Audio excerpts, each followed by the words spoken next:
Dear students, நாம் இப்போ பார்க்க போகிறது என்னன்னா புள்ளி ரோப் அரேஞ்ச்மெண்ட்டை பற்றி தான் நம்ம பார்க்க போகிறோம். இங்கே நமக்கு டூ டிஃப்ரெண்ட் டைப்ஸ் ஆஃப் புள்ளிஸை நமக்கு ஃபிக்ஸ் பண்ணி வச்சிருக்கிறாங்க. ஒன்று என்ன அப்படின்னம்னா ஃபிக்ஸ்டு புள்ளிஸ். இதில் பாருங்க மேலே டாப்ல ஒரு 3 புள்ளிஸ் ஃபிக்ஸ்டு கண்டிஷனில் இருக்கு. தென் இந்த இடத்துல பார்த்தோம்னா 3 புள்ளிஸ் மூவபிள் கண்டிஷன்ஸ்ல இருக்கு. ஸோ இங்கே நமக்கு ஃபிக்ஸ்டு புள்ளி அரேஞ்ச்மெண்ட்டும் இருக்கு, மூவபிள் புள்ளிஸ் அரேஞ்ச்மெண்ட்டும் இருக்கு. ஆக்சுவலா ஃபிக்ஸ்டு புள்ளியினுடைய ஃபங்க்ஷன் என்ன அப்படின்னம்னா it is used to change the direction of the force.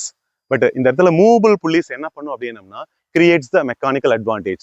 ஏன்னா இதை பேஸ் பண்ணி தான் நம்ம என்ன பண்ண போறோம்னா ஒரு ஹெவி வெயிட்டை இங்க வைக்கும் பொழுது அதை ஈஸியா லெஸ் ஃபோர்ஸை கொடுத்து நம்ம ஈஸியா என்ன பண்ண முடியும் அப்படின்னம்னா லிஃப்ட் பண்ண முடியும். ஸோ இந்த அப்ளிகேஷன்ஸ் நம்ம எங்க பயன்படுத்திக்கிட்டு இருக்கிறோம் அப்படின்னம்னா பெரிய பெரிய பில்டிங்ல லிஃப்டினுடைய பர்பஸே இந்த புள்ளி கான்செப்ட் தான்.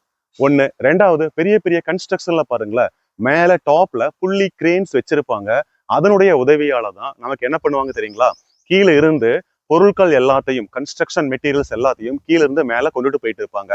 இது போக கிராமங்கள்ல பாருங்களேன், ரொம்ப சிம்பிளா கிணத்துக்கு உள்ள இருந்து தண்ணி எடுக்கிறதுக்காக ஒரு சிங்கிள் ஃபிக்ஸ்டு புள்ளியை பயன்படுத்தி தான் நாம அந்த கிணத்துக்கு உள்ள இருந்து தண்ணியை நம்ம மேலே எடுப்போம். லைக் இதே ப்ராசஸ் போல தான்.